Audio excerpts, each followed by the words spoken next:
Today, I'm showing you our favorite way to repurpose Thanksgiving leftovers. Thanksgiving paninis. My guys wait all year long for these. Honestly, I think they like them better than the actual dinner.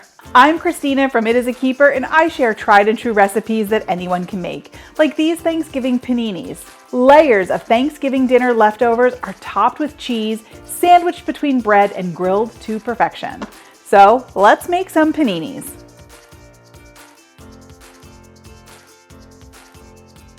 All right, so to get started making our paninis, we are going to begin by prepping our bread. So one side of the bread gets a nice smear of butter. And I am using a crusty Italian bread. You could use a ciabatta, you could use any kind of bread that you like for like a grilled cheese. I like this kind because I feel like it gets nice and crispy, and it's a nice contrast to the soft ingredients that are inside of this sandwich. And yes, I said sandwich on purpose. Okay, so one side of the bread is buttered. I'm gonna flip it, and on the other side, I'm going to use some mayonnaise. So I'm just going to spread on a thin layer of mayo. And I'm going to prep the second side of my sandwich over here. So actually I'll do the butter first. You would think I've made these so often that I could just like whip them out, and I should be able to. My guys absolutely love them. I always have like a production line set up the day after Thanksgiving to make these sandwiches. And I'm under strict orders to make lots of leftovers so that there's plenty left for these. Totally butcher your bread with butter that's not spreading. All right, butter's done. Now we'll move on to the mayo. Again, a thin layer on the inside. Now this would be great with like an herbed mayo. So totally feel free to do that. Customize these however you see fit. These are totally just a way to use leftovers. There's nothing science-y going on here, so you could totally customize them. All right, so now that we have our bread prepared, we're mayonnaise side up at this point. I'm gonna put a layer of cheese. I'm using American. These are great with cheddar or Monterey Jack because that melts nice. Provolone would be great.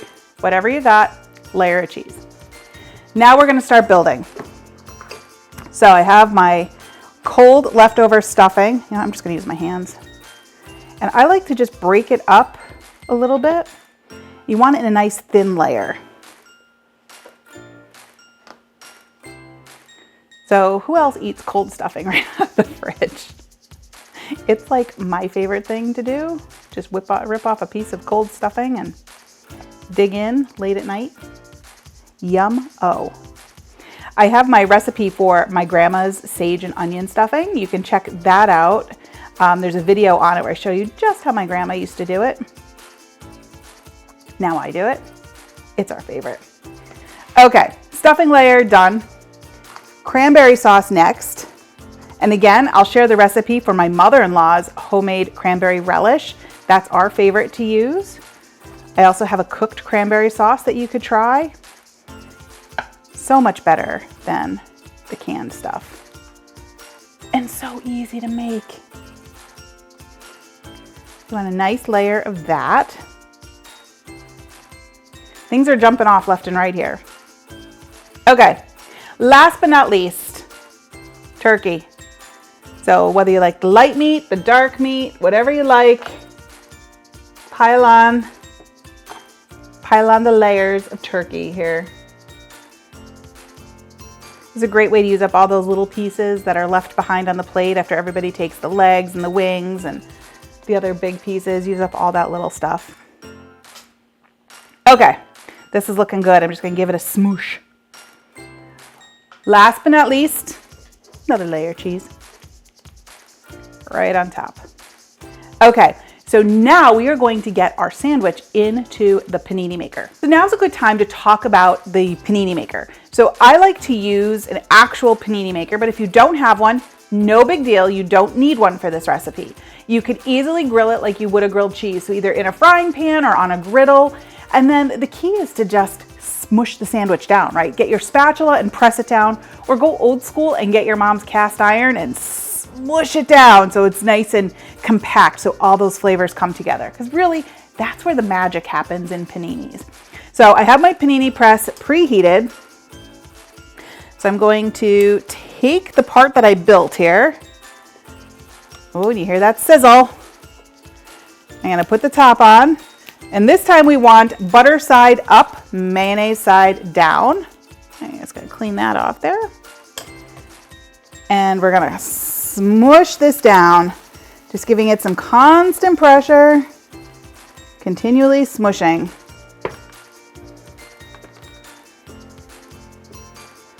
And then we're just gonna let it hang out there, do its thing. Okay, I think our panini, oh yes, is done. So I'm going to pull this out.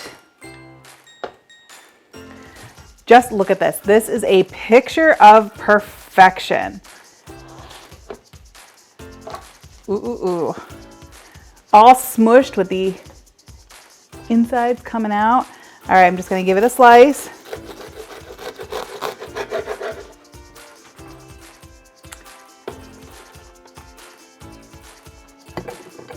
Okay, you guys, this has been smelling fantastic. I cannot wait to dive into this. So just look how perfect this sandwich is. Everything is squished together into just a delicious little package. So I like to serve this with some leftover gravy on the side, kind of like an au jus, because we're gonna dip.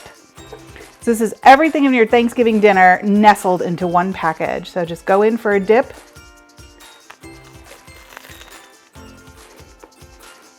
Mmm.